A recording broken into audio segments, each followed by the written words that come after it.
Good morning, ladies and gentlemen. Thank you all for making it on time in this rainy weather. I hope you're enjoying the weather.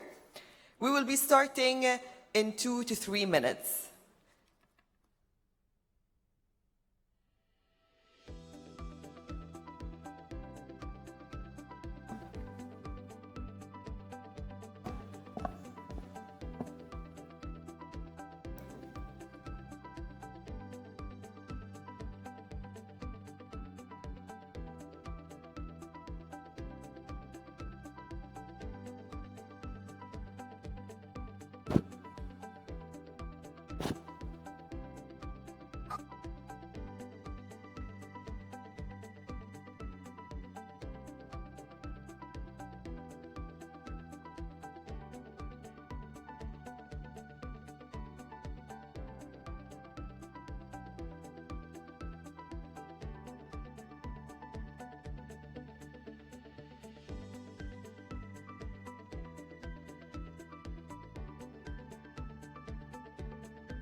Ladies and gentlemen, distinguished guests, good morning.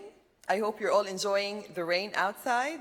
It's a beautiful weather to start the second day of this third Doing Business Technical Deep Dive, Global Aspiration Towards Business Growth and Economic Prosperity. Few housekeeping notes before we start our sessions today.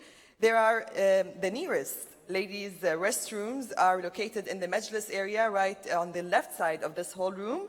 There are also outdoor restrooms that are covered for ladies and gents as well. So, ladies and gentlemen, this event is hosted by the World Bank Group with the support of the United Arab Emirates Federal Competitiveness and Statistics Authority, a masterclass and a knowledge-sharing platform on the reforms counted by the World Bank Group's Doing Business report. We will start with a very interesting session titled Government Accelerators, and let me please welcome to the stage Her Excellency Huda Al-Hashimi, Assistant Director General for Strategy and Innovation, UAE Prime Minister's Office. Please welcome her to the stage.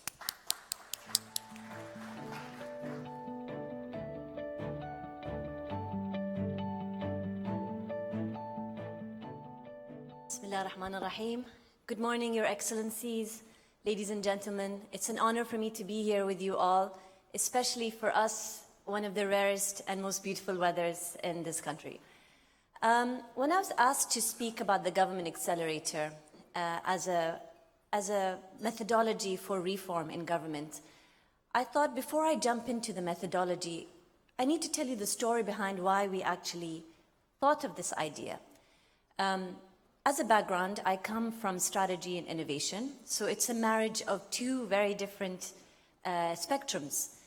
And as a background, I helped work with the Prime Minister on the Vision 2021 strategy. So I thought, let me start with that, because then you'll understand where we're coming from and why we felt there was a need for such a methodology. Of course, it always begins with His Highness's clear direction. And this was a very clear quote a few years back, that successful countries are not measured by their size, but by the speed of their achievements. Speed is the essence of what our country is known for. Speed in reality in terms of executing and implementing on the ground. With that in mind, the Vision 2021 is a clear vision for our country that was announced by our President, His Highness Sheikh Khalifa bin Zayed Al Nahyan, back in 2010, that we want to be amongst the best countries in the world when we celebrate our 50th anniversary. But what does that mean to be amongst the best countries in the world? We looked at 4 different pillars: united in responsibility, in destiny, in knowledge, and prosperity. And this vision, I might like to emphasize, it's not a vision for the government, it's a vision for the country as a whole. Local governments, private sector, individuals, children. What does it mean to be able to celebrate, to be amongst the best countries in the world? And for that, in 2014, His Highness laid out a very clear path towards achieving that. And this path is what we call the National Agenda. The National Agenda translated this vision into 6 priority areas and 52 national KPIs. Why, you might ask, do we have priority areas and KPIs? It's because when we stand and celebrate our 50th anniversary, we want to actually quantify and clearly understand, did we succeed in our plans? Did we succeed in where we want to achieve? So we needed it to be tangible. We needed it something to be actually clear for us in terms of our plans, our budgets, and our formats. This is just a glimpse of some of the national KPIs that we have. It's actually all transparent on our website, Vision 2021. And as you can see, as His Excellency Abdullah probably mentioned yesterday, and the meaning of their logo, number 1, we want to be number 1 in a lot of these national KPIs. And a lot of these are global KPIs, and some of which we are here today as the ease of doing business is actually one of our national KPIs as well. And you can see we want to be number 1. What does that mean to be number 1? How does that translate? So we have the North Star. We have a clear target. We all agreed to do it, and back in 2014. How did that then translate down? It translated down into clear programs through joint forces with local governments, academia, and it translated into different programs, experts, advisors. They came together and they worked together to laying down the actual plans that came down. Some of them went down to 3 feet. And this translated into entity strategic plans and budgets and so forth. And we are now moving quite strongly, and every year we have a sense check of where we are. In fact, 2 weeks ago, we announced to the whole of government where we were, and we proudly were in the late 80% towards achieving this Vision 2021. Now, All that being said, time is ticking. We have less than 2 years. And as you can see, some of these KPIs are very aggressive. Do we move in the business as usual way? Do we continue pushing in terms of the delivery?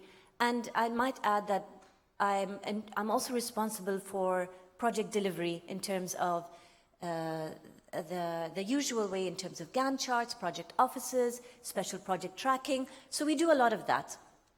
And we've been doing that for years. At the same time, we have our strategic projects and our plans. So we've used all the different methodologies that are available to us from private sector and government. And we still felt there's something missing. We still felt we needed to take the extra mile. We still were not satisfied with the pace of some of the progress. Some of the areas were stuck, not because there was no budget, not because there was no will, but because there was lack of coordination. Some of the projects were stuck because maybe didn't realize it needed to be a priority. So like all governments around the world, we have some projects that weren't moving at the speed of our leadership's ambitions and aspirations. So we asked ourselves, what should we do differently? Do we continue the way we were doing things, or we should actually relook at a different approach that might actually push us in some of the areas that we want to push faster? And we realized when we were looking around the world that there wasn't something that we felt that was readily available. So we said, let's look outside. So we went to actually Silicon Valley, we went to California on a visit entirely not related, and we started to visit some incubators there, and we looked at the startups, and we looked at why do some SMEs fail in the usual route, but other SMEs succeed when they're under incubators. What was the magic between incubator SMEs and SMEs that were outside? And we started to say, what if we use some of those essence into government as well? So with that in mind, we started to look at these different types of methodologies, bringing people together, coaching and mentoring, driving healthy competition, using time-bound methodologies. What if we use some of those principles into what we're trying to push through? And that concept was pitched to His Highness back in 2016. And as I might like to emphasize, it was just a concept. It was a concept that pitched, what if we looked at incubators and accelerators around the world, and we use something similar in government? His Highness, the next week, tweeted that we're going to do this. And as I might emphasize, it was just a concept. He tweeted to the world, we're doing this, and I tasked my team, the Prime Minister's office, just 1 month to make it happen. So he actually put us in the position of the accelerator even before we tried to put others into that. So he gave us a time-bound deadline of 1 month to actually make this happen. And when I mean make this happen, I'll explain later what it means to make this happen in terms of the space, in terms of the challenges, in terms of the cohort, in terms of the methodology. And I have to say it worked. With that deadline, on the day of the end of the 1 month deadline that he set for us, we actually kicked off the government accelerators. This is a short video of عام 2016 أصدر مجلس الوزراء قراراً بإنشاء المسرعات الحكومية، وهي آلية عمل حكومية جديدة تهدف إلى تسريع تحقيق الأجندة الوطنية لرؤية الإمارات 2021. طموحي كبير، طموح شعبي كبير، طموح رئيسي كبير. تشكل المسرعات الحكومية منصة عمل للفرق الحكومية لمعالجة التحديات وإنجاز الأهداف الطموحة خلال مدد زمنية قصيرة في 4 مجالات رئيسية: المؤشرات الوطنية والسياسات والبرامج والخدمات، بهدف تشجيع التكامل ما بين الجهات الحكومية المختلفة والقطاع الخاص.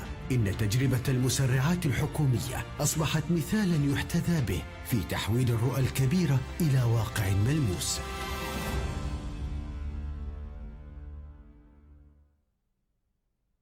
So,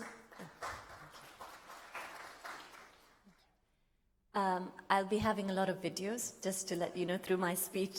I feel sometimes visually you understand what I'm talking about. It's not just a normal vibe, it's not just a normal energy. It is an energy that is very quite high, and mainly because there's a ticker in that. So the real essence of what the Government Accelerator is, if I was to explain, is that it addresses, if I was to emphasize, there is no magic secret to the Government Accelerators. Because people might say, do you actually solve the usual obstacles that government have, that we have limited resources, that we have limited budget, that we have limited time? In fact, the Government Accelerator informs the teams that join that you have the available resources within your entities, there is no extra budget, and actually you have less time. And surprisingly, this reverse of acceptance results in tremendous innovations, in tremendous achievements.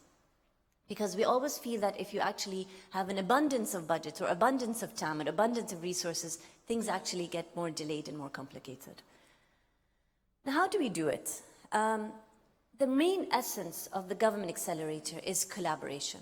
It's bringing everybody who's necessary of achieving a specific goal together without any bureaucracy, without any formalities, without any boundaries, without any hierarchy. It's the collaboration word that is in the essence.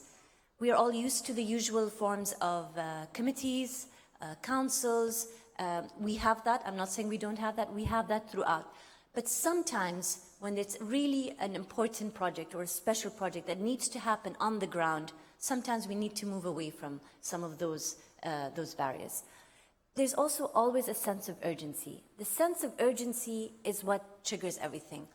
I mean, let's look back. If, la samah Allah, there's a catastrophe that happens, or there's an issue that happened, or what happens when in those situations? People roll up their sleeves and get to work. They don't debate, they don't overanalyze, they don't overplan, they actually make things happen. And because there is no time for that. And this is a similar scenario. It's a crisis mode, sense of urgency. We only have 100 days, and it's a very serious cutoff time. You don't have 101 days, you actually only have 100 days to achieve the targets you've set. Innovation is also the most critical element of this. It's a safe space to actually experiment new ideas where before you probably feel it's too risky to try it, but you're actually given the space, the mindset, and the room to innovate many different ideas. Some might fail, but some might succeed and overarch different areas. Another key thing is an ambitious and very clear target. Ambitious is the key word. If you're trying to do a tweak or a small change, you can do that in your organization. But if you want to achieve something that is so hard to achieve within your organization, you are then welcomed in the Government Accelerator. And the other key thing is that it is all guided by experienced coaches and facilitators to support the teams through this very tough endeavor. I have to emphasize that the Government Accelerator is a program on its own. It doesn't belong to anyone. It's actually a logo that belongs to the government. However, it is incubated in the Prime Minister's office because it is close to His Highness's agenda and it's close to His Highness's overview and his support. If we were to summarize in numbers what has happened over the 3 years, because we celebrated our 3rd year anniversary last month. And in numbers is that we were able to complete 4 many cohorts, of which are 100 days. We did 2 different special cohorts, 40 plus challenges. I'll explain some of these challenges. Over 750 government employees were engaged, but more importantly, over 425 private sector were engaged. This is a complete partnership. It doesn't matter where you belong to, which entity you belong to. It only matters if you have a role to play to achieve that goal. So that's where the teams are formed. The teams are formed resulting into the goal. That is the area that we're supposed to focus on. Not whether it belongs to this entity or that ministry or that individual. No. It only matters is that if you are responsible to make that happen. In the 3 years also, we looked at many different types of challenges because we wanted to think, does this only work for national KPI-related challenges? In fact, we actually chose some of the hardest ones to test this methodology. We chose laws and bylaws. Will this apply for laws and bylaws? Will this apply for government service integrations and platforms? Does this apply for policies? And yes, it does. It applies to all these different types of challenges, and so it doesn't really matter what's the form of the challenge. What matters is the convening and the ambitions of the individuals working on this to make this happen.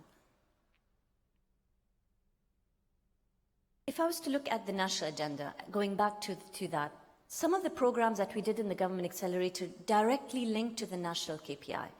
So, example, the reducing deaths from road accidents, this is a national KPI, breast cancer screening, the employment of UAE nationals, and the improving of air quality.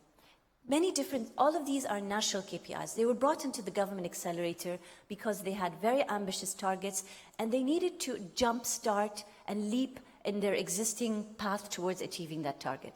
So, for example, in air quality, when they came to us, the Ministry of Climate Change that was responsible for this challenge, they said, we can't change the behaviors of those that are polluting our air. We are responsible for this national KPI, but how do we get those that are polluting the air to actually be with us in achieving this target? And when we put this in the accelerator, the first two entities that joined and were managing this program was actually one of our industrial factories that was the cause of the biggest pollution, and an American GE that joined in to say we have the solution to solve that. So it was a party of our ministry, the factory that was the cause of the air quality pollution, and an American multinational company that came together and said, if we can prove that we can minimize the carbon emissions of over 480,000 cars within 100 days, then there's no excuse. And I have to say they were able to achieve that target. In fact, they targeted for 250,000, they achieved over 480,000 cars. With that, the idea was that, okay, there's no more excuse. If you're able to prove it's happening, let's scale it. So these are some of the examples. But for me, one of the most interesting stories was the one that I would like to share with you now, is the road traffic accident. All of us, unfortunately, lose a lot of lives with road traffic accident. And it's something that is a cause of pain for most countries. And there are many different efforts towards doing that. When the Ministry of Interior that is responsible for this national KPI came to us, they said it's impossible for us to reduce the traffic death in 100 days of a similar nature of 3 months. We use a baseline because we have to quantify everything we're doing. So they looked at the same number of deaths a year ago in that 100 days, and they said, in this year, with the accelerator, we will be able to reduce death by 10%. I remember that conversation very clearly, because our minister said, if you want to reduce it by 10%, you do not need the accelerator. You can reduce that within your own domains. And we said, thank you, but we probably can choose other programs that are more ambitious in their goals. They then came back to us and said, okay, we will reduce it by 21%. And in fact, they actually reduced it by 63%. This is not an easy task. But the question is, if they were so scared to commit to 10%, how are they able to achieve 63%? Because they actually brought everybody in charge of everyone who's had a stake in saving lives together. It wasn't just one minister's role to take care of the roads traffic. It included the public, the ambulance, it included the hospitals, it included the engineers that were building the roads, it included the local governments, it included the municipalities, it included so many different parties coming together, removing the bureaucracy and committing to these targets. And we chose 5 of the deadliest highways in our country, many of them different areas. But they didn't have one solution that solved this. They tried 15 different solutions, 15 different innovations. Maybe if you'd like to hear what they had to say. التحدي هو خفض عدد الوفيات الناجعة على الطرق بنسبة 21% على أخطر 5 طرق في الدولة. تم إعادة توزيع الدوريات على هذه الطرق وتكثيف عدد الدوريات بالأوقات والأزمنة والأماكن اللي تكثر فيها الحوادث، تكثر فيها المخالفات المرورية. وكذلك تم توزيع عدد الرادارات في هذه الفترة لكي نضبط أمن الطرق في هذه الطرق. تم نشر التوعية والتثقيف لسائقي الشاحنات خلال التركيز على استراحات الشاحنات حفاظاً على سلامتهم. كذلك تم إطلاق حملة مرورية عن طريق التواصل الاجتماعي تحت هاشتاج سعادتهم في سلامتك. الحمد لله خلال ال3 أسابيع الأولى من تطبيق المسرعات الحكومية تم خفض نسبة 50% من عدد الوفيات مقارنة بنفس الفترة من العام الماضي. عن تحدي وزارة الداخلية راح نشوف ثمارها إن شاء الله في نهاية المسرعات، إنه راح تخفض عدد الوفيات ونحقق المؤشر الوطني إن شاء الله قبل الموعد اللي تم تحديده في 2021.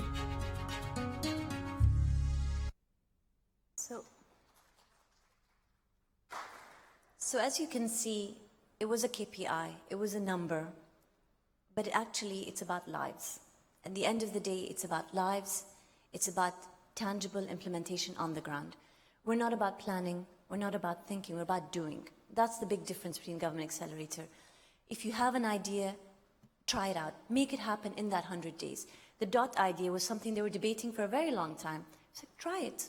They tried it and it was very effective. The other key thing is when they came to us, they said, we need X number of millions for new cars for petrol. We said, you don't have an extra budget.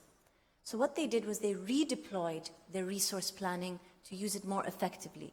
So this is the key thing, is that none of this actually resulted in an extra budget, and they have now sustained it. This project was actually 2 years old. In terms of services, I think the other key thing that we look at always is the platforms. Government, end of the day, is seen as a platform. It is a platform to provide service to its citizens and its residents. So a lot of we had a complete cohort that just focused on this. Things like labor complaints, birth certificates, issuing of trade license, things that touches the citizen's life directly. These programs were all about systems integrations because what used to happen is that you had to do various visits for many different, just to achieve one specific service. An example of this was the birth certificate. I have to say that when I gave birth, my husband had to take off just to go and visit 5 different entities just to be able to get a birth certificate for our child. That's the last thing you want somebody to do when they first welcome a newborn to their lives. So this is why this project was actually chosen, because there was a lot of demand from the public to actually say, can you fix this? Can you make this more seamless? And so 4 different entities came together, 15 different documents were looked at, and it was 7 different visits to be able to obtain a birth certificate. The program, which was called Mabruk Maya, congratulations of what you have received, very bad translation, resulted into actually 1 visit. 1 visit, no matter which hospital you deliver it in, you pay once, and now you even get it into a box, including the passport of the child and the ID. And this afternoon or tomorrow you'll be visiting Area 2071, and it's actually now a normal practice that is provided in our service centers. So it moved away from just trying to prove it in the Government Accelerator, which we did 2 years ago. It is now the norm in government. So this is the idea in the accelerators. Let's prove it's possible. Let's make the changes, and then let's make it the norm. No longer a special project. It is now what we're used to. Nobody can recall that we used to have to visit 7 different entities to be able to get a birth certificate. Now we're asking, why do we even have to ask for a birth certificate? The government knows that the baby is born. In fact, they should just give it to us. So this is where, in terms of demands, is actually jumping up and more. And I have to say, we're actually working on that project as we speak right now. So if we go back then to other programs in terms of policies, I look at policies, and me and His Excellency Abdullah both sit in the Gender Balance Council. And we just had an interesting experience where one of the World Bank rankings ranked us pretty low in where we are and where we stand for our things. We were quite surprised, to be honest, with those results. And then we realized there's something missing that actually we need to, in terms of move. Now, we knew the report was going to come out in September, and we looked at it in the summer, and you can imagine summer is not the best time to actually make things happen because most decision makers are not available. But we came together in the accelerator, the Minister of Human Resource Development, the legislators from the local governments, led by Abdullah, the Gender Balance Council Committee. We all came together, we all rolled our sleeves and said, this is not right, let's work together and let's make this happen. So through the accelerator, through not 100 days, but through series of fast interjections, we were able to jump. And I proudly say we are now at a much higher and much better position with our World Bank ranking to do with gender balance. But similarly, they also look at fast future policies that are coming our way. Electrical vehicles. Do we have the right policies in place for that? Advanced agricultural technologies. These are sort of new terminologies from the 4th Industrial Revolutions. Do we have the policies in place? Through the accelerator, we also welcomed areas that are rapidly changing, into the accelerator to be able to push and work together and to say that we need to have a very clear plan for advanced technology services. This was led by our Minister of Food Security, who said that the industry needs to jump, so what does the industry need? I have to say this cohort was led 80% by the private sector and the industry. The industry were actually working together with the government, telling us what they need, what licenses they want to change it, what new programs they needed, what endorsement, what incentives. So they worked together, and we claimed clearly 11 different programs to help push this profile. Laws are probably the hardest things to change, and we know that, all of us. It takes a series of years of different programs, different legislations, and that's still the case for some. But some laws need to move faster than others, and some laws actually need to come quicker decision making. One of such was the Foreign Investment Law. When His Highness tweeted that he would like to open up 100% foreign ownership for the industry, the trade in the country, we had 7 different local governments to come together and actually agree on what that would be. What does that mean? And that usually would have taken years to come through. In the accelerator, through rapid decision making, we were able to make that happen as well. And a court, we were able to create a court system in 100 days. And this court system was based on a need that why are we actually using government 100 days to, why are cases that are of nature of $10,000, thank you, being treated at the same as cases that are millions of dollars. And for that, the judges came on board. This was led by judges, led by lawyers, led by the Minister of Justice, and they said we need to create a different court system specifically for small plaintiffs. And in 100 days, we actually made that happen, and we also created a different law. All of this proves that it's possible to do things if we get our hands together, if we collaborate, if we innovate, and if we actually have something that is ticking to actually push us forward. What does that mean in terms of the actual methodology? So the journey, the accelerator in terms of methodology looks at 3 different phases. One phase is the design phase. The design phase is where we actually decide on what's the program that will come in. We decide what are the challenges we would like to select. So for example, we'll broadly say we want air quality because it's a national KPI. But what does that mean? Who are the people, stakeholders responsible? What is the specific challenge? We then go down and narrow it down to actually, okay, it's in this specific area for this specific time. And then we even go narrower. We said, but what is the result that we would like to see? Okay, it is this PMP reduction that is equating to this number of car emissions reduction. So we go down to that level of granular definition of the target. This all happens in the design phase. The minute that is committed and the leadership commit to that, that's when the 100-day ticker starts. And that's when we start the acceleration. That's when things start to get implemented on the ground. But most importantly also is what happens post 100 days, the sustainability. Because the last thing we want is this program to end with the 100 days and everybody goes back to their normal way of doing things. And in terms of some of the areas that I mentioned earlier, it's always a yes and mentality. No, we never start any sentences no but. It's always yes and we can do something more, yes and we can push things further. It's about frontline empowerment. And this is probably one of the most important messages I have to give. The people who are working the accelerator are those that are actually the ones responsible for doing the projects.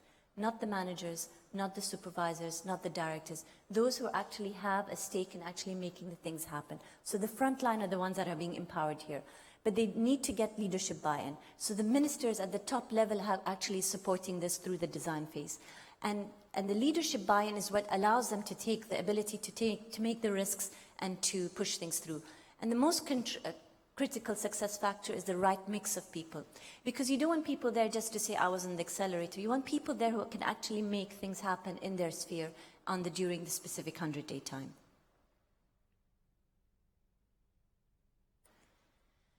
And the other key thing that with the accelerator is that if you see the nature of the way we do things, it's not a formal meeting. It's not a formal minuted setup. People are standing, people are co-creating, people are debating openly, people are using their hands, people are using sticky notes.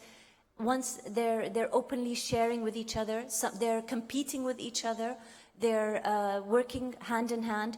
They convene from different parts of the country to come, and they actually also do a lot of team building, because most of them have met each other for the first time ever. So they're not people that they work with usually together. They're actually people they've never met before, tasked to work in a 100-day challenge. So this is sort of a glimpse of what tends to happen during the 100-day. In terms of the feel. But also in terms of the enablers for the accelerator is the space, the governance model, and the engagement plan. If I was to look at the space, why do we need a space? The space is important because it's their home for this 100 days. It makes everybody who's from different programs, different entities, actually forget where they belong to and only focus on the specific challenge at stake. So they now belong for 100 days towards that challenge. And that's the most important thing. It doesn't belong to any entity. Like I said, it's a logo that is shared across for everyone. It's a neutral space. They can open candidly. They can debate candidly. There's no restrictions in their thinking. And it's also very visible and accessible. And you'll be visiting it tomorrow as well. Tomorrow or today? Tomorrow, yes, sorry. The other key things are, who are the different players in the accelerator? There are many different players for the accelerator.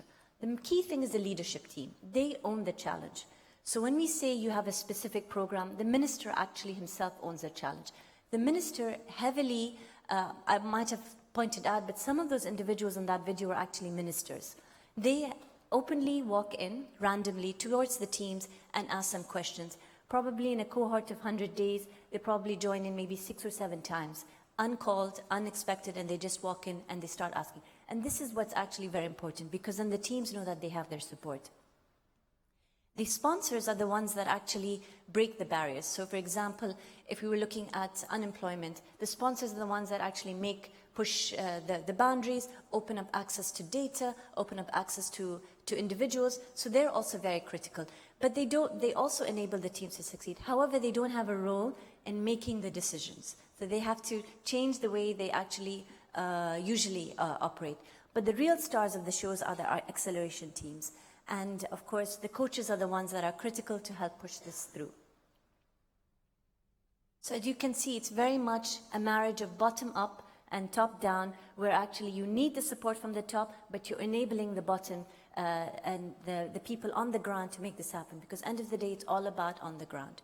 And it doesn't mean that they tend to be just the ones that are front-facing. It depends on the challenge. Like I said, the smart court case, we needed the judges to be there, because they're the ones that would make that happen. So the judges were the ones that were the acceleration team.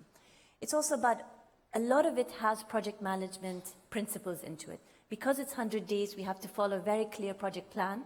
We have to clearly have different tasks, assignments of teams and all that. So it's not just a very chaotic space. It's actually day-to-day deadlines, day-to-day roles. It's very heavily project managed, but at the same time with enough room to experiment as well. And of course, the other key thing is, like I mentioned very earlier on, it needs to be visible. Whatever we do in the accelerator, it has to have direct impact to people's lives. It has to have a direct improvement. It cannot be something that is just something that is an internal thing. It is done for a reason. It's done to help us as a country towards moving towards Vision 2021. And it also needs to have a lot of different innovations and different collaborations as well. Since we've been doing this for the past 3 years, we realized there was a lot of interest to use this methodology in other different areas as well. But the accelerator, because it's linked directly to the Prime Minister's goals, it couldn't do so many different programs as well. So that's why we put an effort a few years back to actually push this methodology open and for free to the public. Whoever is interested in the accelerator, we actually have a massive online MOOC for the methodology. We have a manual. We've put it all out there in Arabic, and hopefully it will be translated through our Eptiker platform, which is our learning platform for innovation in the government. And it's something that we actually want to share with the world. It's not something that is a secret to us. In fact, it's something that we would like other governments to try out as well, because we really saw the value for us in the UAE.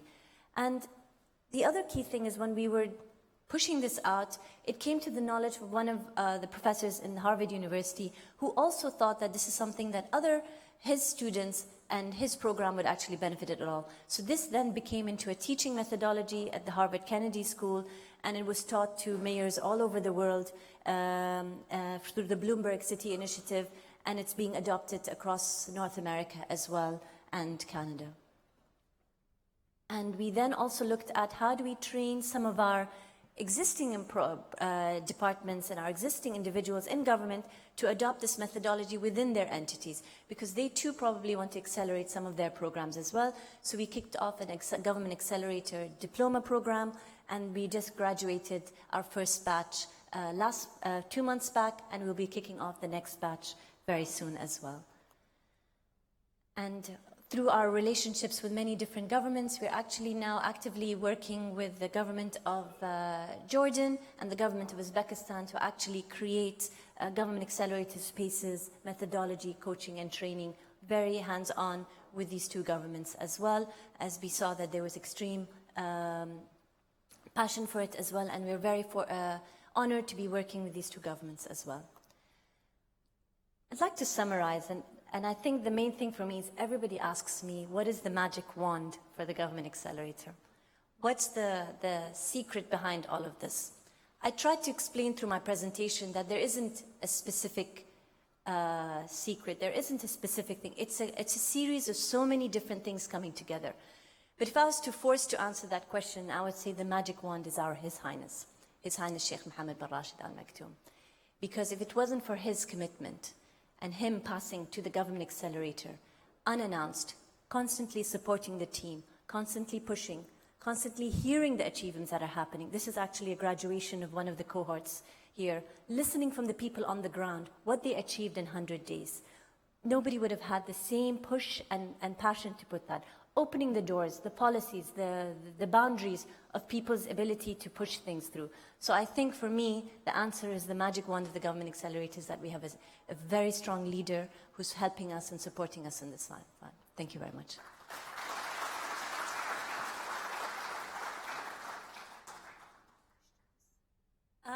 I'm told we have time for questions. Anybody would like to ask? Or we can...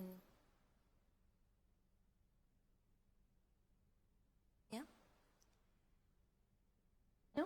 Okay, thank you very much. Thank you.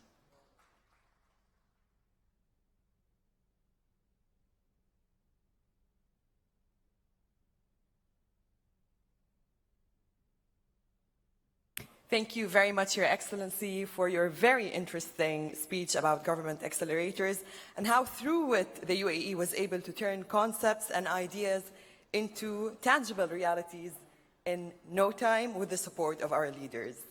Now, let's move on to our next session titled Public Communications Training, conducted by World Bank Group experts. Please welcome to the stage Mr. Tim Ward and Ms. Teresa Erickson.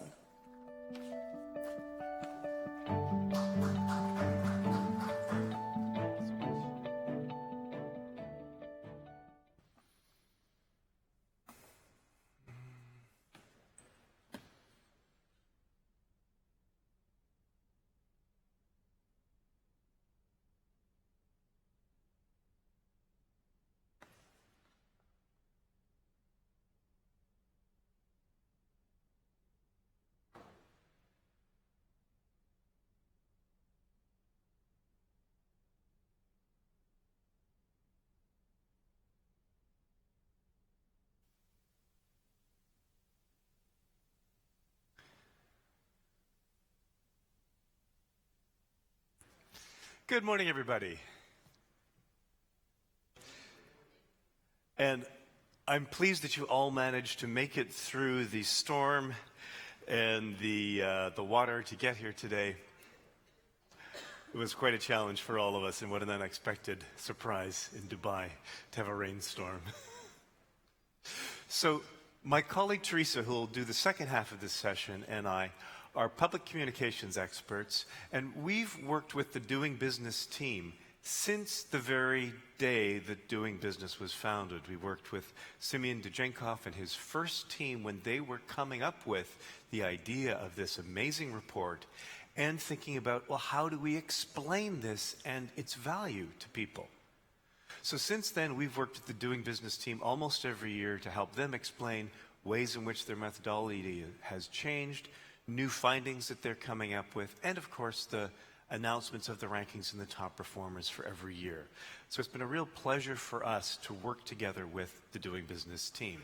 And because of our long background with the team, they've invited us here to Dubai with you today to share with you some of the techniques we teach them to help you explain the value of doing business in your own countries, both internally within your governments, helping your colleagues and your partners understand the reasons why these reforms are necessary, but also with the private sector and the other organizations like the judicial system, various law offices, so that they also understand what the mission is of your countries as they seek to improve their doing business scores.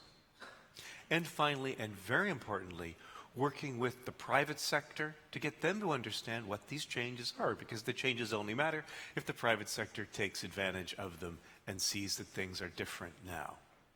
And part of that, of course, is explaining to the media what these changes mean. So all of these different ways in which communication are important matter to you. And for my colleague Teresa and I, we believe that the value of communication is it can create transformation. It enables the kind of change that you are working for day and night. Today, Teresa and I are going to teach you some techniques for answering questions in our morning plenary session. And then we have a clinic, one running right after this session from 11 to 12 to 1:30, and then one in the afternoon that runs from 3 to 5:30. It's going to be the same clinic 2 times, so please don't come both times. Just come one time. And we'll get into more depth with communication techniques. But for now, our plan is to teach you how to answer questions effectively, which I'll cover. And then Teresa will cover how to deal with the kinds of difficult and tricky questions that can sometimes trip you up, whether at a conference or in a media interview or a meeting. And then if there's time in the session, we'll also talk about how to dress appropriately for TV. These are very interactive sessions, so please get your note paper out. We're going to be asking you to write some of your own answers to the questions, and the session works best if you participate. So I'll be asking you to share some of the answers that you've developed along the way. Please raise your hands. We will have 2 mic runners ready to go. If you raise your hand and I point to you, someone will provide you with a microphone, and you can share your answer instantly. So, answering questions. One of the things that we notice when experts answer questions is they have a tendency to use a model that looks something like this. Something like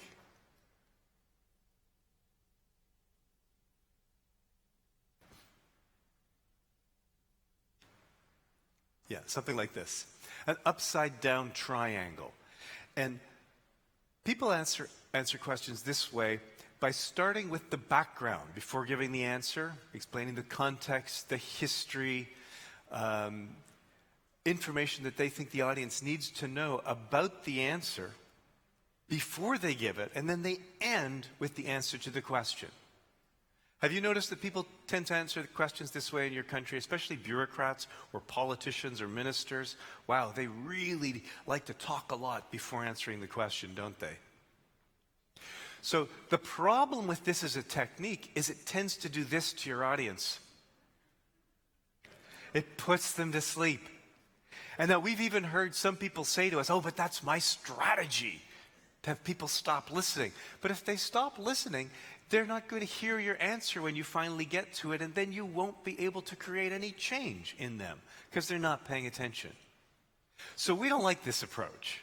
It's not an approach for powerful communication. Instead, it's a better idea to take this triangle and flip it upside down so that you start the answer to any question directly with the the honest and straightforward answer. So the first principle of effective communication is to answer the question first. Once you've done that, you actually make your audience feel grateful to you. They're thankful that you have provided them with the information that they need, and they'll listen more receptively to what else you have to say as you fill in other important details. Now, it's also important when you give this answer that you do not use jargon. Use plain, everyday language that your audience understands. Now, if you're speaking to your colleagues within an organization and you've got common acronyms, that's okay if you all understand them. But for the most time, external audiences don't know jargony terms or acronyms. So avoid them. Give your answers in plain, ordinary language. And then the third thing which is important to keep in mind is that if people ask you a yes or no type question, right, is X going to happen? It's best if you give them either a yes or a no clearly. It's sometimes tempting for bureaucrats to feel that a yes or no question is a trap, so I don't want to tell a clear yes or a clear no. So they hide behind a lot of qualifications. Well, it's very difficult to tell, the circumstances may change, and that's up to government policy, and we don't really know what's going to happen, but on balance, yes, we think that's likely. Just flip that around. Start by saying, on balance, yes, and there are many factors that make it impossible to be 100% certain. So answer, and then give the qualifier.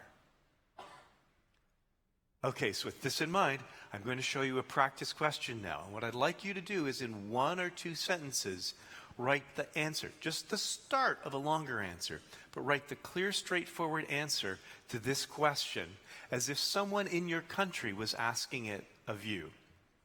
Have the reforms promoted by doing business actually help local businesses do better in our country? Write that answer down. More than just one word. A single word, although that's clear, it's not enough information for your audience. So 1 or 2 sentences.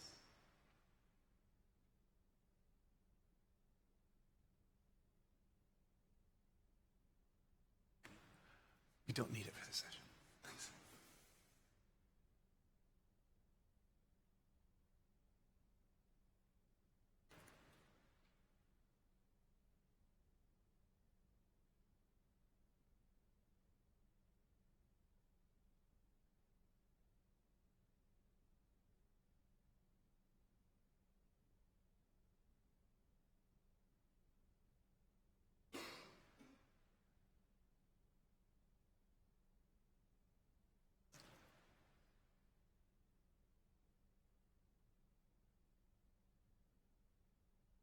Okay, who would like to share their answer? What is the answer that they wrote down? Please raise your hand. I'll point to you and we'll get you a mic. Yes, right there in the middle, the young woman in the dark vest. Yes. No, in the middle, right here. Thank you. Yes, your mic is coming. And tell us, please, your name and what country you're from. Should I stand up? Yes. Okay. My name is Noor Al Haroun from the Kuwait Capital Markets Authority. To answer your question, it's hard because I'm a lawyer by training, so there's no qualifications. Okay, so yes, the reforms provided for in the amendments to the Capital Markets Authority executive bylaws have enhanced investor confidence. Great. Good. Thank you. Let's give her a hand for that answer. Nice and clear. Who else would like to share their answer? I saw another hand go up. The perception is yes, but I have no statistics. I appreciate that for an honest answer. All right, I'll take one more if one more person wants to share the answer that they wrote down. Please raise your hand.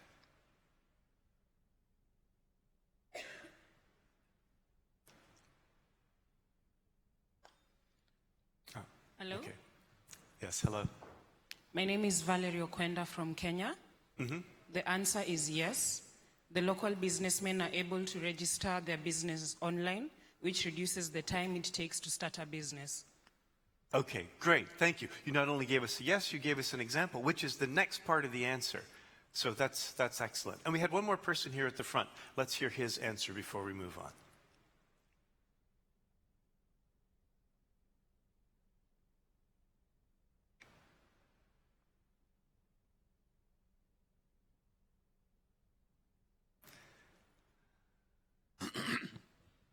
My name is Mohammed Al-Bahri from Oman. A little closer. I think the answer is yes. We started realizing the benefit on the businesses from reforming the businesses.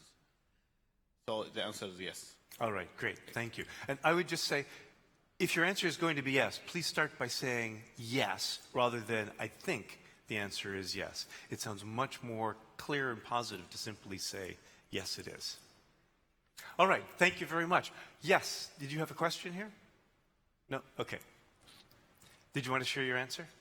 All right. Yes, thank you. All right, we have one more person to share their answer right here in the fourth row on the edge.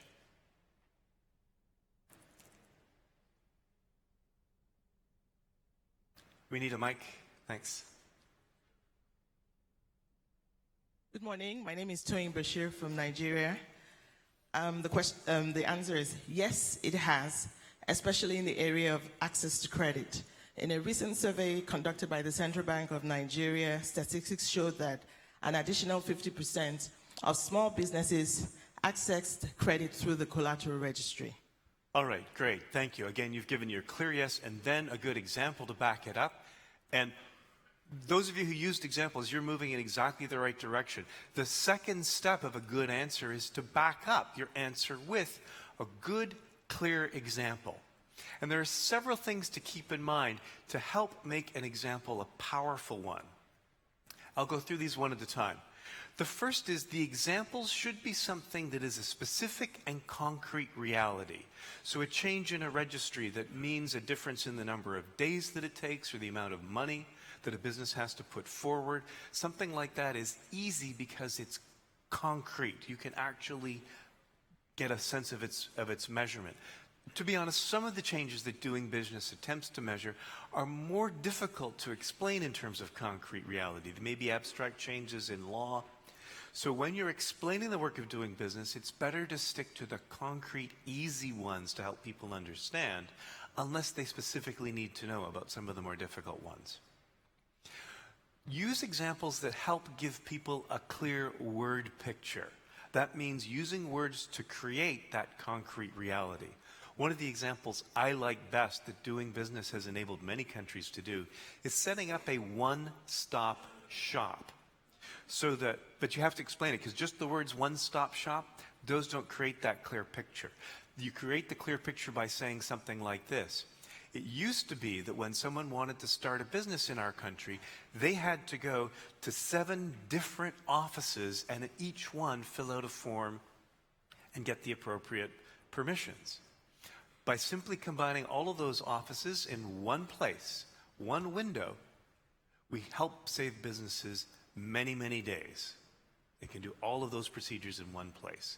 Now it becomes a clear, easy to see thing in the mind of your audience. So that's what you want. Use your words to create that visual word picture of what it looks like, what these reforms look like. The third is to make sure you use accurate facts and numbers. So if you're talking about changes within your own business performance, use the most updated figures that you've got. Make sure that they're accurate, especially if you share them with the media. And one of the real virtues of the Doing Business report is you've got so many accurate facts and numbers. You've got the number of days for different procedures, all right down there, easy for you to access in the report. So use that report, memorize the figures that are important to you when speaking about doing business. And your example also must be relevant to the questioner.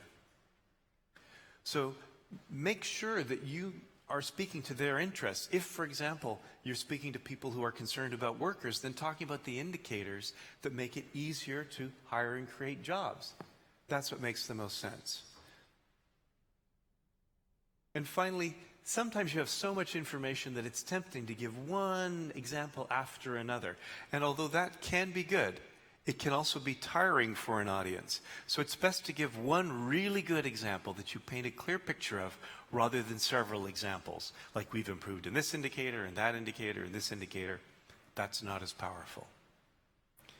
So to come back to our question, have reforms promoted by doing business actually helped businesses do better in our country? You would answer yes, and then you would say, for example, and then you give an example like this one. This is just one that I chose.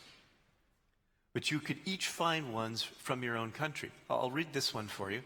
For example, last year, Rwanda made starting a business easier by exempting newly formed small and medium enterprises from paying the trading license tax for their first 2 years of operation, saving time and money.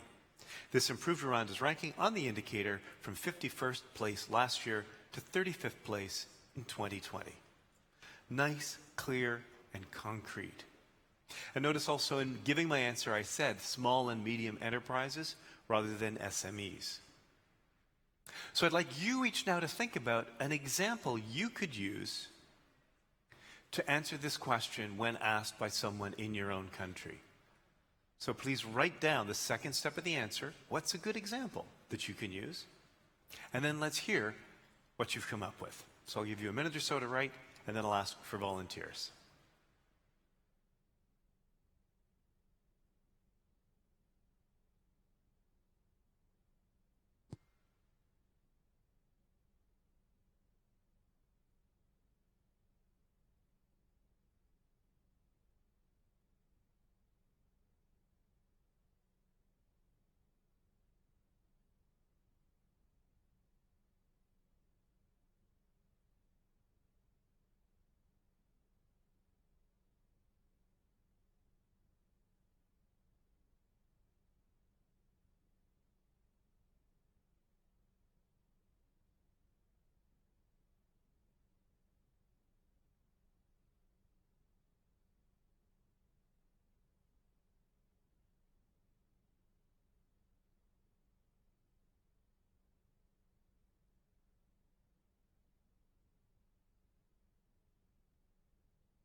Okay, please raise your hand if you'd like to share the example. Yes, we have right here in the fourth row.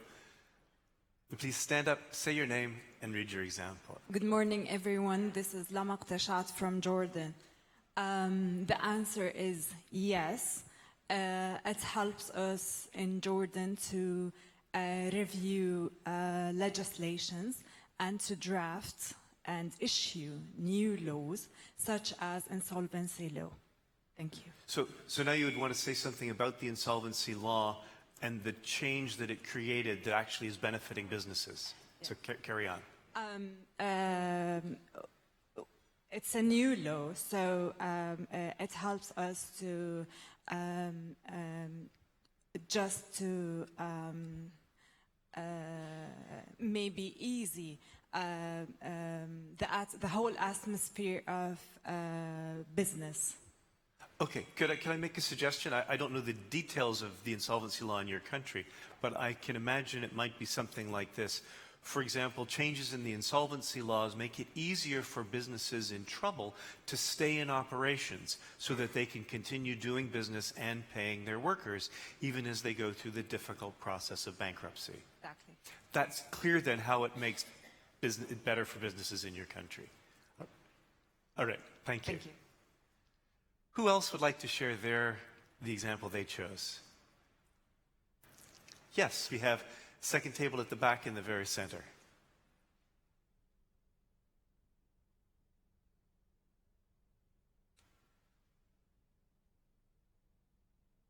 My name is Caroline from Kenya.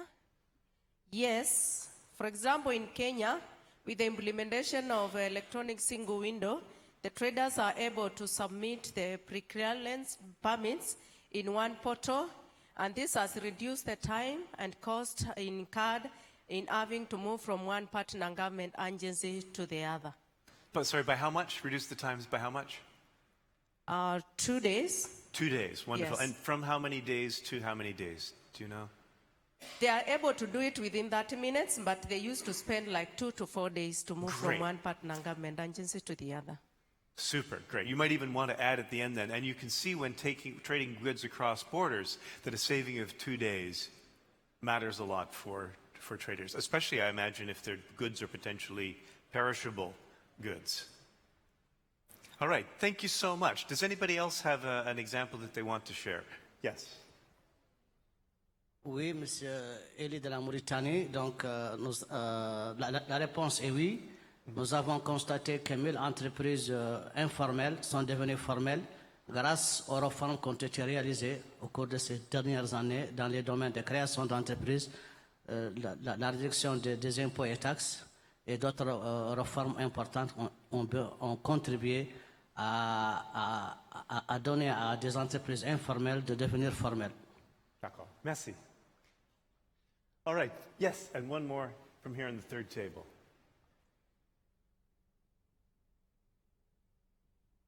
Thank you. My name is Lorraine from Eswatini. I'm going to say yes and no.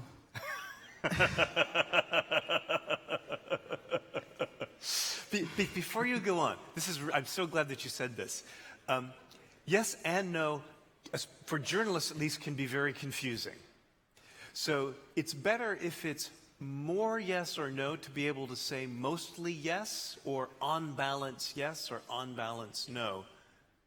But sometimes you can simply say it's not clear. So if it's really not clear, go ahead and say that. But if there is some weight to one side or the other, it's better off to, because it helps people out. If you say yes and no, you haven't actually informed them. Often you've just confused them. Or you could say in some ways yes, in some ways no. Thank you, Excellency. Mostly yes. In some ways yes. In some ways no. In some ways yes, in that we've improved through the assistance of guidance from the World Bank in improving starting a business. It is now easier to start a business in Swaziland, in Eswatini, because now the processes are clearer. Some of the bureaucracy has been cut off. You are able now to start a business online, and in fewer days you can register your company. So yes, and I'm going to say no, in that we've just learned that through the improvement of our insolvency laws, we can assist businesses in financial trouble to sort of recuperate under management, under judicial management of business rescue. So we're going to amend our laws in line with what other countries have done through this platform. We've learned that we need to improve our company laws and our insolvency laws so as to assist businesses in financial trouble. We'll be getting down to that All right. as soon as possible. Thank you. All right, great. So actually your answer is yes, and there's more to come, right? Great. Okay, and we have another right behind you. Sure, we'll take this woman in the back first, and then you in the front.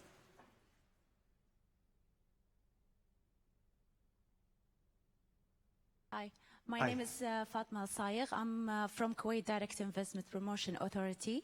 The answer is yes. For example, the state of Kuwait, the Ministry of Commerce and Industry amended the company's law to increase the minimum notice period for ordinary General Assembly meeting to 21 days. Great. From how many days to 31 From days? 15 to 21 days. Great. Great. Fantastic. That the number of days changed is what people will really remember, so it's important to add that. Super. All right. And then we'll go to you and you. So Mike, at the right at the front, please. Thank you.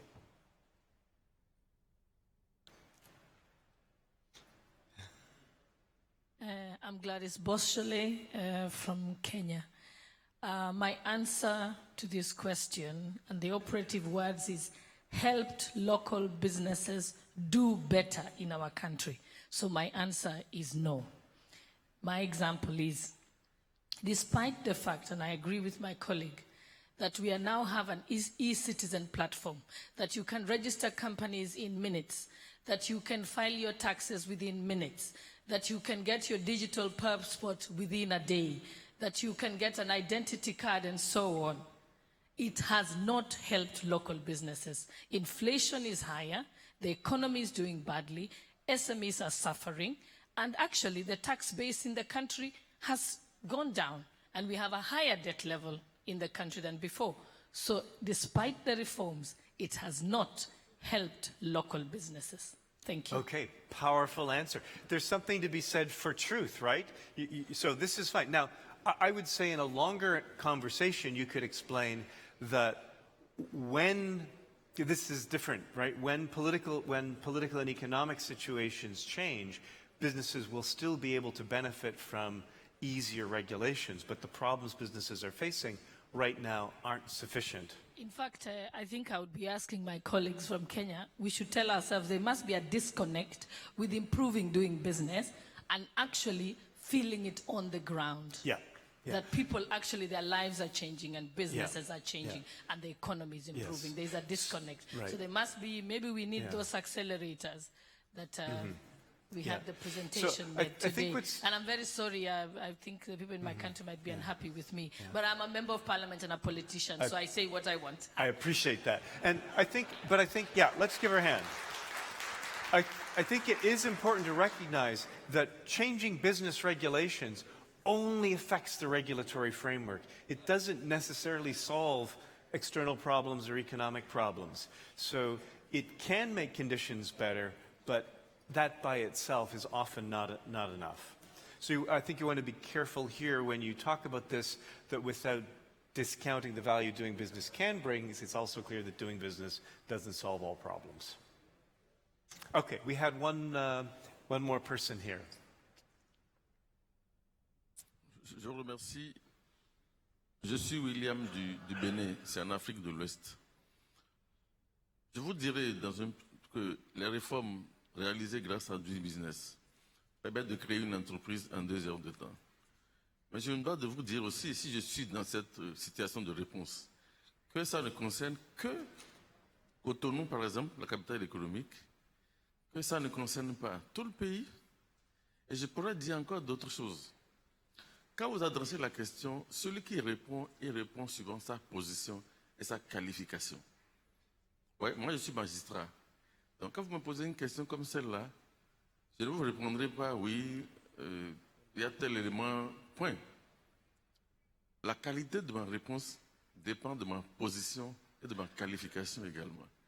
Donc, est-ce qu'il ne serait pas utile parfois de mettre un guide pour accompagner le questionnaire sur la manière de répondre? Regardez la variété de tous les contributeurs aux réponses. Et quelques personnes seulement qui traitent les réponses à l'arrivée. Donc, ça peut fausser la perception également des réponses. Et merci. Mon français, ce n'est pas plus bien que vous comprenez, mais si après la session, vous avez un peu de questions, s'il vous plaît, nous parlons. Okay, I'm going to move on now to the last session of this answer, which is simply ending your question well. Have you noticed that politicians tend to take too long when answering questions? Yeah.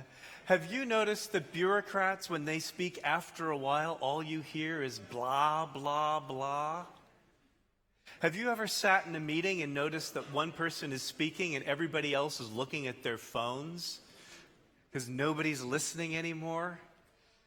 That's what happens when people speak too long when answering a question. So learn to discipline yourself in keeping your answers short. Ideally, your answer should only be about a minute and a half long for the whole answer, at the longest. And easily you can answer questions with this method in less than a minute. Now, one of the things that makes people go long is they often don't know how to end their answers. And so they start saying what they've said all over again. Or they start taking side detours and then they don't even know what they're talking about because they're just lost in their own words. I see that some of your colleagues may have this problem. So there's a good, clear way that can help you end well. And this is to put a strong conclusion on the end of your answer. simply say when you get to the end, in conclusion, and then in one sentence, repeat the most important point you made. It might be reaffirming your answer or saying something important about the government's mission or agenda, but keep it short, just one sentence at the very end. That puts a high note at the end of your answer. It helps you end in a way that is interesting and thoughtful. So think about how you would end this answer to this question by writing a one-sentence conclusion that will be your final word. Your final word. It could be something as simple as, so in conclusion, following the reforms of doing business is helping our country prosper. It could be something as simple as that. But see what works for you when you write this down.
Okay, who has a conclusion they would like to share? Yes, we have one here in the middle. Runners, please.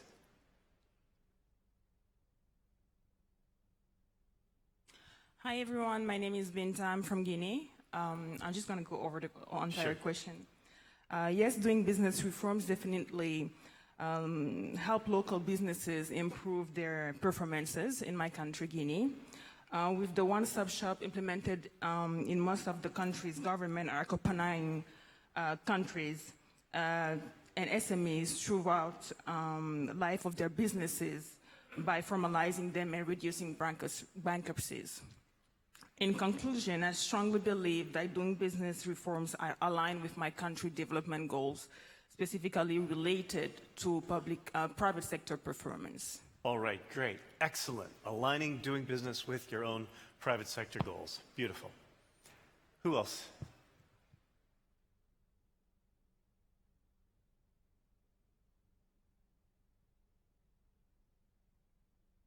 We have one over here, please. On reprend dès le départ ou on fait juste la conclusion? Donc, ce que je voulais dire, c'est que oui, les réformes du doing business ont aidé les affaires locales donc, à se développer au Niger, notamment pour ce qui est de l'installation des PME. Il y a eu la réduction du coût de l'installation de l'eau et de l'électricité, ce qui était un obstacle. Ça coûtait si cher pour une nouvelle PME qui s'installait. Cet obstacle ayant été levé, donc en conclusion, on peut dire que oui, les réformes ont permis aux PME de s'installer plus facilement au Niger. Merci. Great, wonderful. The reforms of doing businesses has helped SMEs in English. Beautiful. Yes.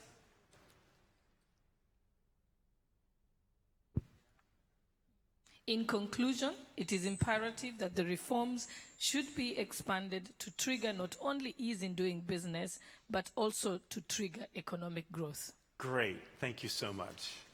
All right, so let's give a hand for all of those who volunteered the answers to their questions. I'll quickly sum up. This is, we call this a rocket because it's a short, easy form to see how these answers work. You answer the question, you illustrate it with a good example, and then you end with a short conclusion. These 3 simple steps will help you always be clear, informative, and sound organized and in charge of your information whenever you answer questions. So please practice this technique not only when you return to your countries, but here over the next few days. Whenever someone asks you a question, answer using these 3 simple steps. Now, of course, not all questions are easy questions. There are some difficult questions that you get, and my colleague Teresa is going to speak with you about those now. Please welcome Teresa.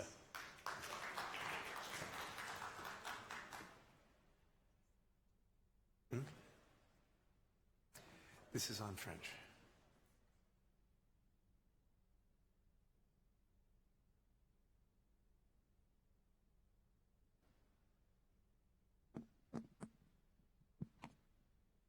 Welcome, everyone, and thank you so much for joining us for this session. We love doing this session here in Dubai with Doing Business. We've been with the Doing Business Report since the very beginning, so it's very close to our hearts. Now, Tim took you through how to answer the easy questions, but there are always difficult questions, especially from critics. So I've analyzed difficult questions throughout my career as a journalist and communications expert, and I realized that there are really only 8 difficult questions that you need to know how to answer.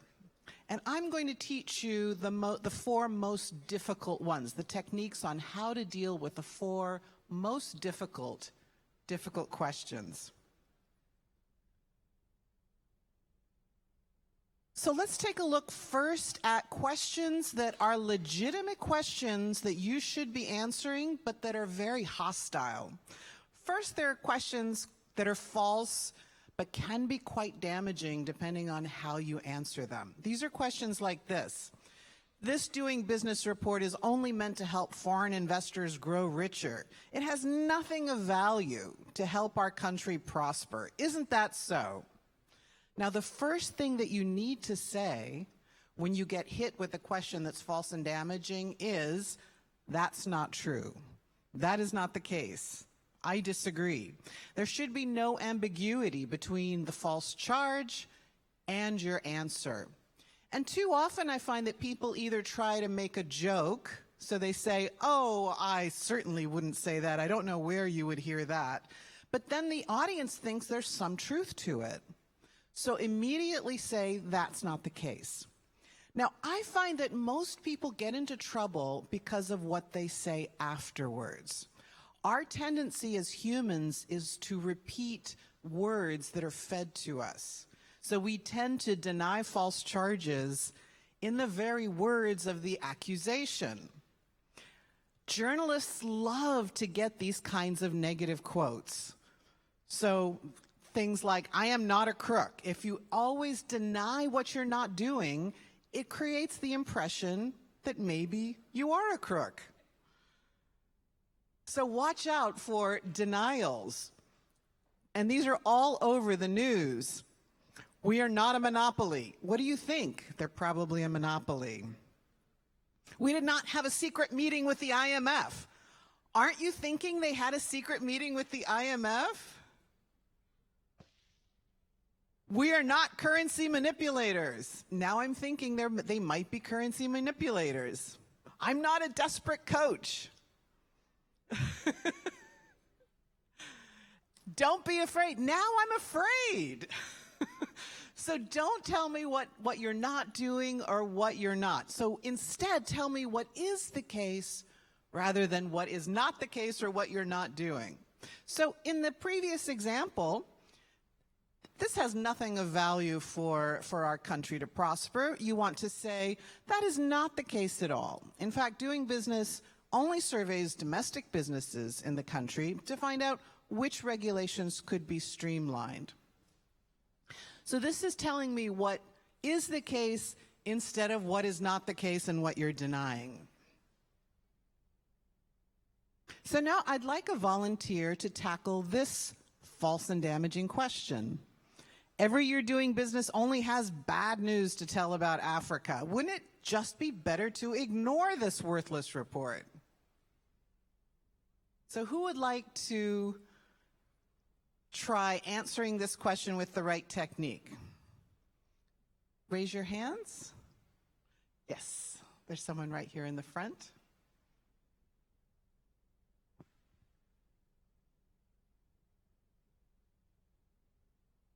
Is the right at the front desk?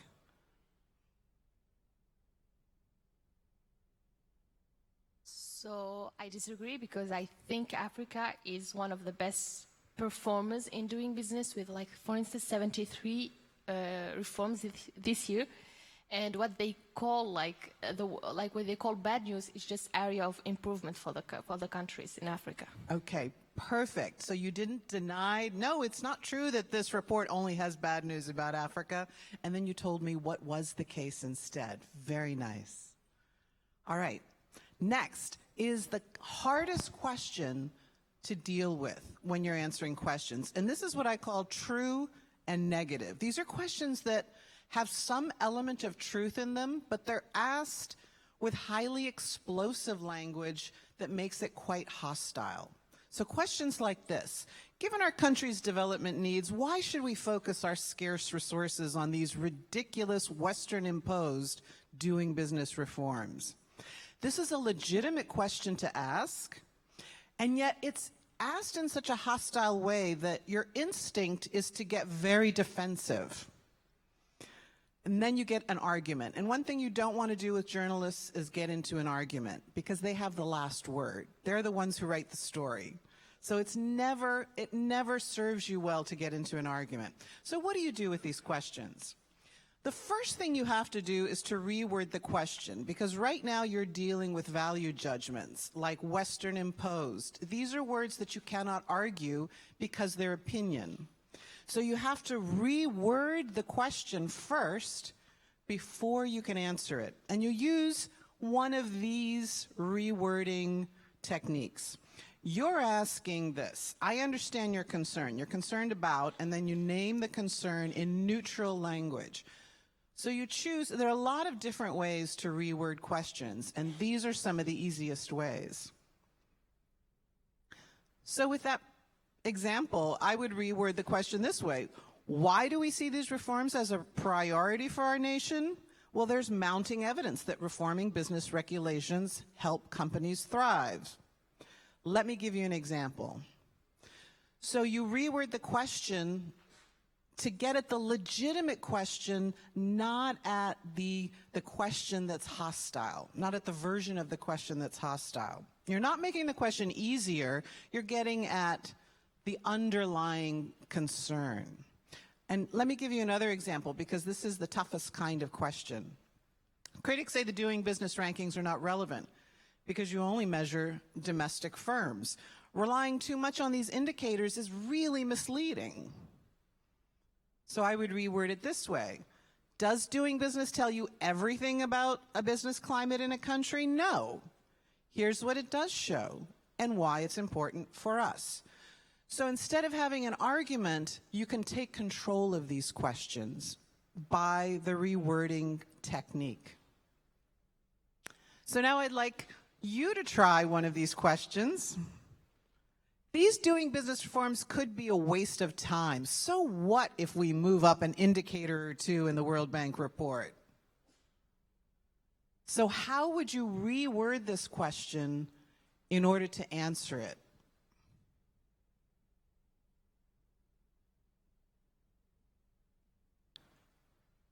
So you'd want to start with one of these phrases.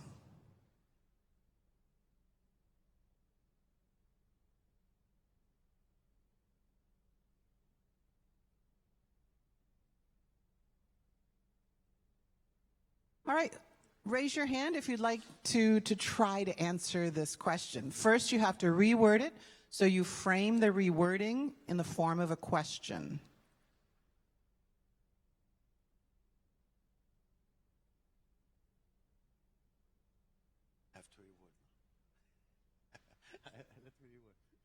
Okay, anyone want to try? Raise your hand.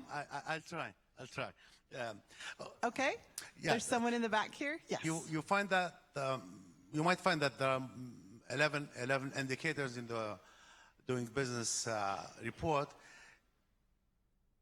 Removing some of them would leave one or more aspects of doing business, life cycle of a company, uncovered. So, for example, if you remove resolving,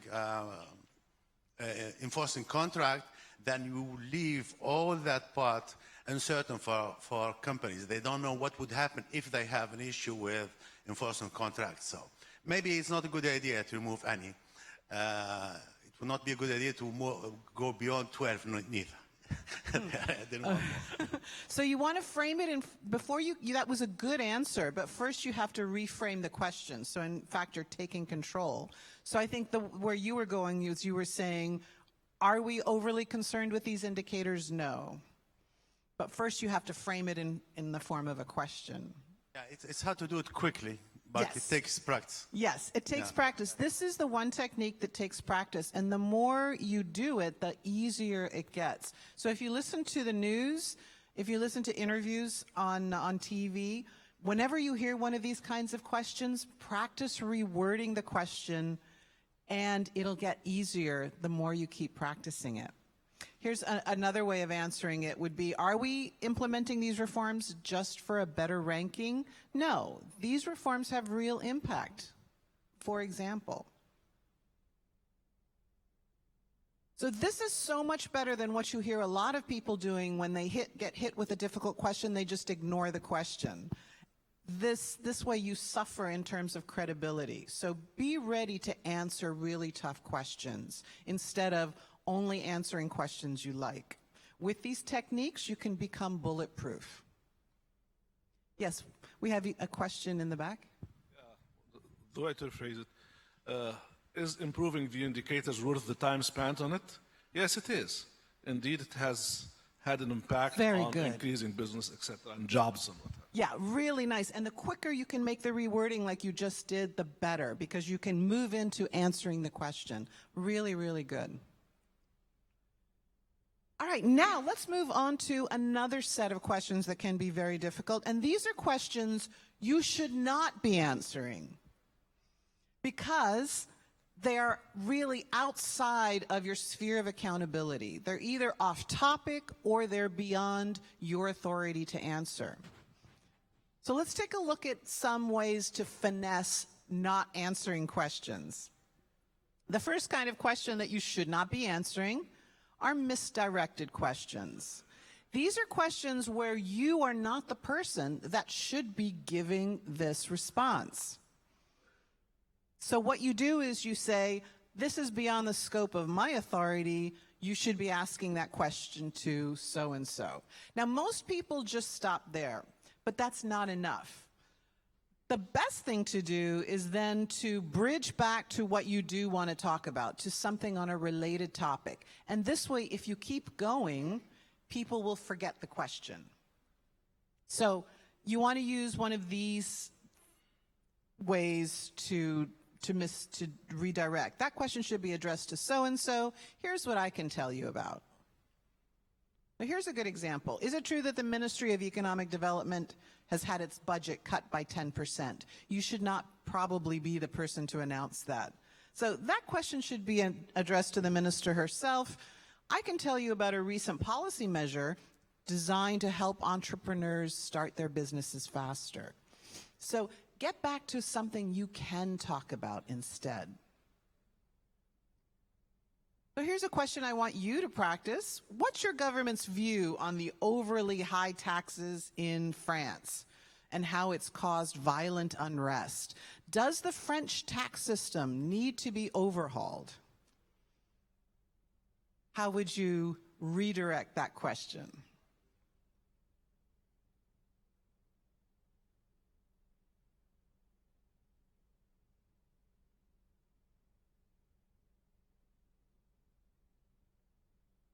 So does anyone want to try answering the question about the French tax system?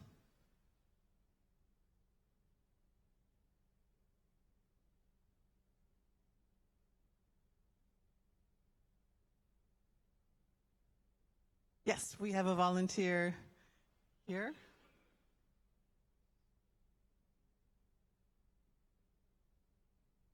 Thank you. I'd say the French are better placed to respond to that question. What I can talk about is our own reforms in the tax systems of our country. Perfect. So it goes very smoothly, and then you keep talking about your reforms, and now you've taken control. Because if you just stop, there's an awkward pause, and the questioner will ask you the same question in a different way. So it's better to keep on going. Now, the next kind of question that I find that people get in trouble is what we call a hypothetical question. These are questions inviting you to speculate. Now, that can get you into trouble because suddenly you're saying things that you have not planned for or not forecast. So always label a hypothetical question. You can say things like, that's a hypothetical question. Here's what we know now. You always stick to the facts that you know now or that you have forecast for.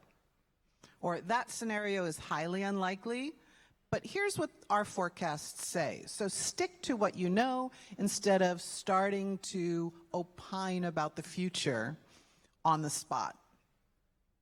So an example could be, if we get another economic crisis worse than the last one, do you think we will see political chaos erupt? You don't want to start talking about that, especially in front of journalists who can quote you. So better to say, that's a hypothetical question, so I can't speculate on that, but I can talk about our ministry's most recent economic forecast for the country. So you stick to the forecasts that you have. And here's our last question that I'd like you to try. If growth falls much lower than predicted next year, and import prices rise as a result of the global trade wars, won't it be absolutely impossible to implement any of the doing business reforms?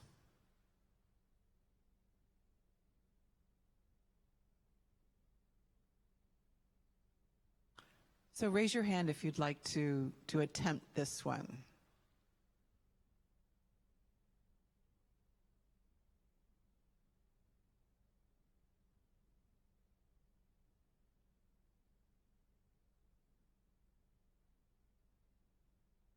Yes, we have a volunteer at the next to the last table.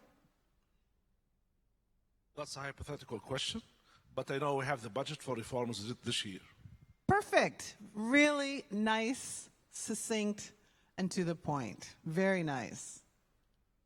Those are the kind of politicians you want to listen to. All right, thank you so much. We've gone through the 4 most common and most difficult questions that you could be asked. I'm ready to hear any questions that you might have about how to answer questions before we move on to our communications clinic. Yes. Yes, we have a question in right there. Thank you. Actually, dealing with indicators, since you are with the ease of doing business right from the beginning, presents a major issues to be fast and at the same time to be specific and reliable information. For example, you know that the doing business team has stopped comparing rank. This is the second time I'm raising the issue of rank. But politicians and even journalists love the rank. Yes. So what are we going to do about that? This poses a problem to technical people like myself who really believe in methodologies, and we stick to our words and to our methodology and we follow the rules. Okay, no, this time, for example, I come from Kuwait, Kadipa. Kuwait ranked 83. Last year it was 97. The score rose up.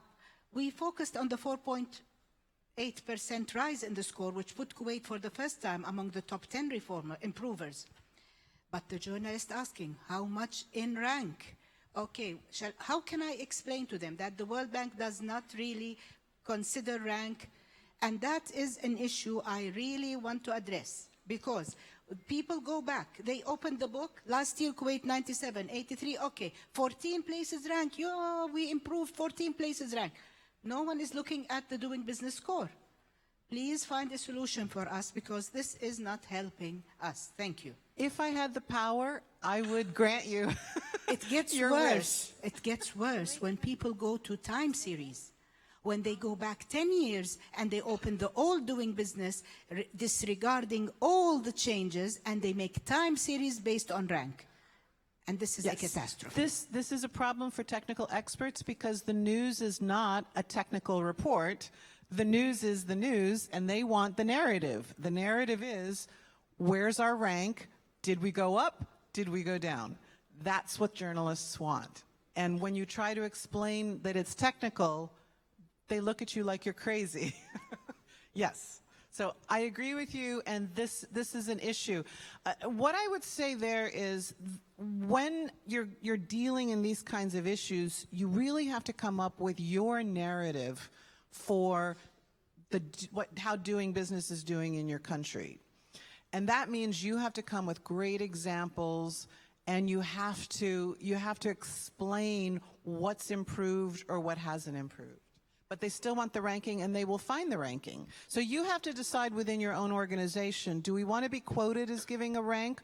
What is our quote? And this is the mistake that most people in communications offices make, is they feel that when they're going to disseminate the report or disseminate any news, they'll just answer the questions. That is a terrible idea or strategy. What you want to do is think in advance. What are our messages? What is our narrative? And what are the quotes that we want to show up in the news?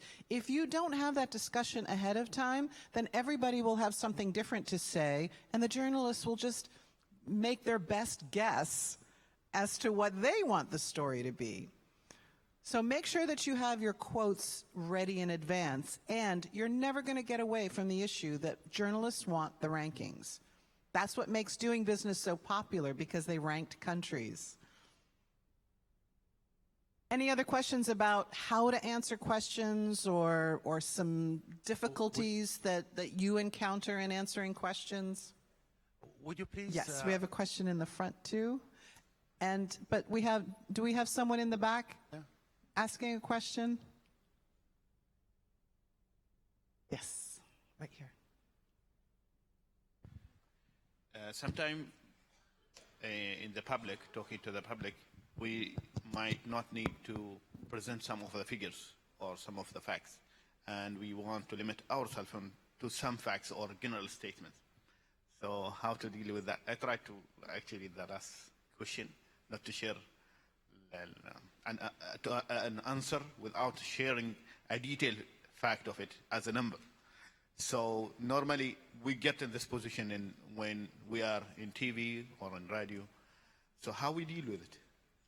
You mean answering questions without giving a lot of details? Yes, it is our responsibility to give an answer, and we have to put a positive impact into the public, but we don't want to send full fact, because some of the figures, same as mentioned by Kuwait person here, that might impact the public. Right, so if you don't want to use figures, then you either use approximations or you tell a story. So stories will really capture people's imaginations, but you can't do nothing. So either choose to give facts and figures or give an example that's highly descriptive and that can show us how the reforms can really impact businesses. So, and they have to be really strong, or people will want to ask you about the numbers. Yes, we have a question, a man in the gray suit here in the front.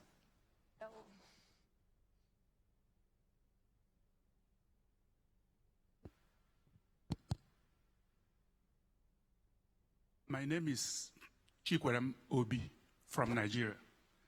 Yes, I agree with you when you said that we should not get into arguments, when we're having a conversation with journalists. But is good journalism not all about cross-checking facts and figures? If, for instance, I'm having a conversation with a journalist and I have a superior argument based on facts and figures, before the journalist goes to publish, is he or she not supposed to cross-check to find out whether my argument was actually based on facts and figures or not? Thank you In very much. theory, yes. In reality, many don't. Because the deadlines, especially these days in the world of the internet, are grueling. You know, we used to, as journalists, we used to have a 24-hour deadline. Now it's an hour. It's whoever gets the story first. I will say that based on my 20 years experience as a journalist, many of my sources simply wouldn't be available. I would call them back for a cross-check, and they would say, I'll get back to you, and they never would call again. And my editor is saying, where's the story? You promised me a story. So it has to be a two-way street. And making allies with journalists, one of the best things you can do for a journalist is to be aware of their deadlines. Always ask, when is your deadline? Let me get back to you. And also before an interview to say, I would like you to call me for a fact check before this is printed. Now, you can't insist because you just don't have that kind of power over journalists, but you can, you know, tell them how you would like the interview to go and how you would like the process to go. This is a great way, when you have these conversations with journalists ahead of time, to find out what kind of a journalist they are. If they are a journalist that abides by all the ethical rules. So most journalists are ethical and want to do a good story that is accurate because that is their credibility at stake. And yet you don't know that until you have dealings with journalists. So search out the ethical journalists and, you know, promote them and help them tell their story well. The reality is many journalists are not like that. Usually I feel that it's due to the deadline pressure. And I think we had a question in the back. Yeah. Will you say a word about the other four difficult question types? The other types. You said there are 8 types of difficult questions. Yes. You covered 4 here. Yes. Just say something about the other 4, please. All right. The other 2 questions that are legitimate questions to answer are general questions, questions that are very, very vague. So tell me about doing business. Now, I find that this takes people really off track because it's such a broad question, they don't know how to answer it, and they get very boring and very long. So with general questions, it's a gift. You can talk about whatever you want. So you can say, well, that's a broad question, but let me focus on starting a business. And you can choose what you want to say. And the other kind of question that's difficult are questions with mistakes in them, so that you feel you're wasting all of your time correcting all the mistakes in a question, and that can trip you up. And then the last 2 questions that are difficult are questions you should not answer. They are personal questions. So, but personally, what do you really think? You should not answer personal questions. You're always, and when you're in front of the media or in front of a public arena like this, you always are representing your organization. So don't give personal opinions. And then the last kind of question you should not be answering are blame questions, unless you're a politician. You know, who's to blame for the economy in this country? If you're working for the government as an official and not a politician, you shouldn't be blaming people because you may have to work with that person the next day. So you avoid blame questions as well. And we have time for one more question. Okay, well, we'll do 2. We'll do one in the front, and then there's someone. Okay, two more questions.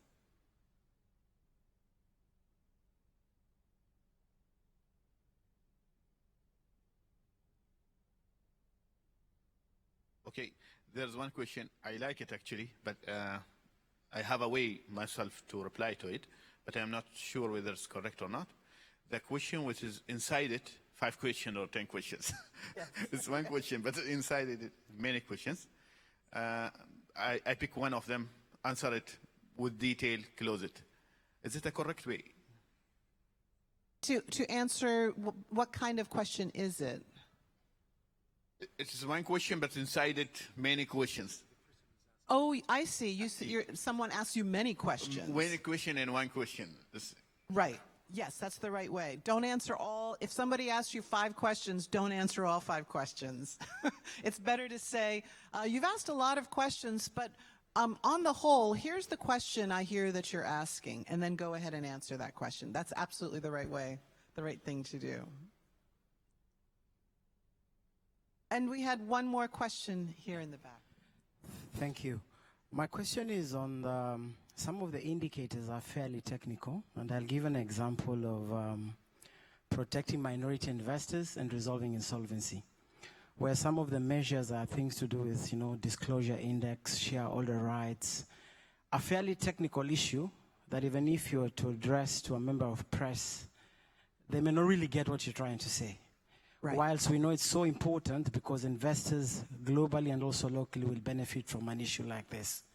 How do you simplify a technical area such as this whose benefits are possibly legal in nature, but still ensure you deliver a message of the benefit that is likely to accrue? Yes, and I often read quotes from people answering these kinds of technical questions, and they get too far into the details. The best thing you can do is talk about the impact and the intended result rather than the process.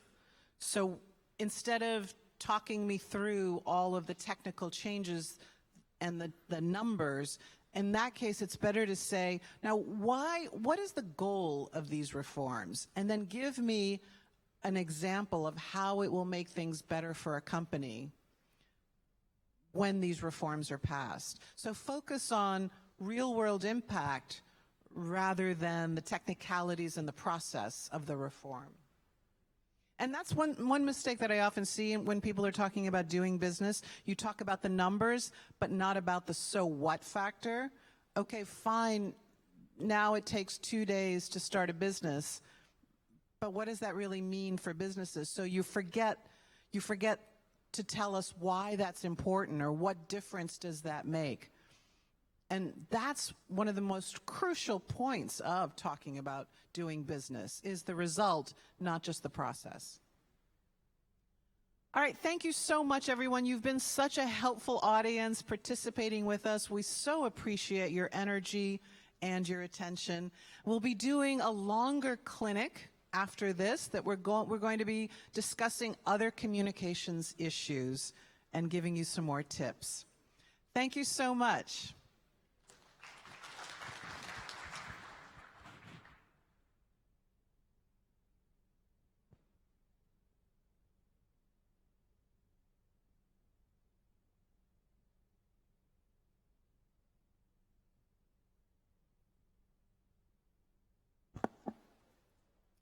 Our speakers, Ms. Teresa Erickson and Mr. Tim Ward, experts in public communications training World Bank Group, thank you very much. Dear delegates, we would like to remind you that access to bathrooms is on the right side of the hall. Just follow the signs. We would also like to let you know that we have set up a very special corner outside. Don't worry, it's not raining anymore, where you can experience traditional UAE delicacies and experiences. The area will be up from now till we break for lunch. You can visit it anytime. And now I would like to invite Ms. Jamila Haji Bayulu for a few remarks on the clinics. Please welcome her to the stage.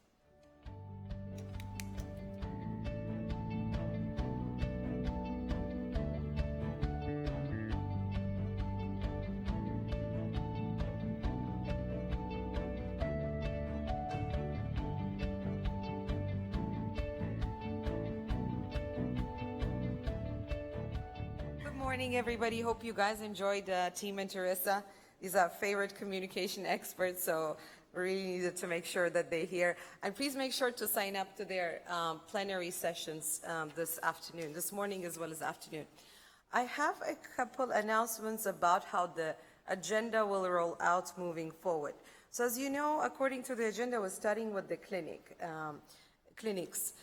You know what we are starting with now. According to the agenda, we have starting a business, getting electricity, protection minority investors, procurement, trading across borders, and communication strategy.